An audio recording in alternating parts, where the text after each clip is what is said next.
Hello everyone, in this lesson I'm going to teach you how to load the CTB file.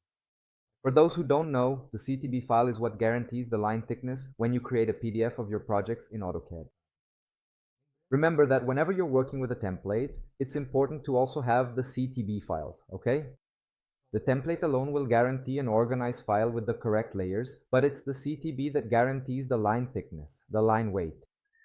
So if I don't have the CTB file, my print won't have the desired quality. I'm going to use our AutoCAD file from the lab's courses as an example. And if I press Ctrl P, which is the shortcut for the print window, an exclamation mark will appear here. This means then that if I run a preview, the file will be in color, which is not what I want, right? So how do I load the CTB files into AutoCAD? It's important to understand that you'll only need to do this once, and the files will already be in your AutoCAD for future projects where you want to generate PDFs. So I'm going to close this window.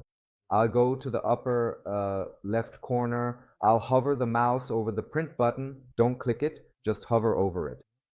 And in the options on the side, I'll go down a bit to Manage Plot Styles, and then a folder will open, right? This folder will contain the default CTBs for AutoCAD.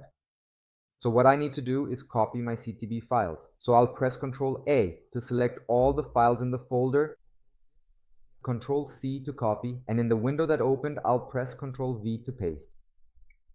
So when I press Ctrl P again, the exclamation mark will no longer be in the print window. And if I run a preview, it will also have the desired colors and thicknesses, both here in the model and also in the layout. So if I have the drawings already laid out with the viewports, they will also have the correct line weight. I hope you enjoyed it, and I'll see you in the next lessons.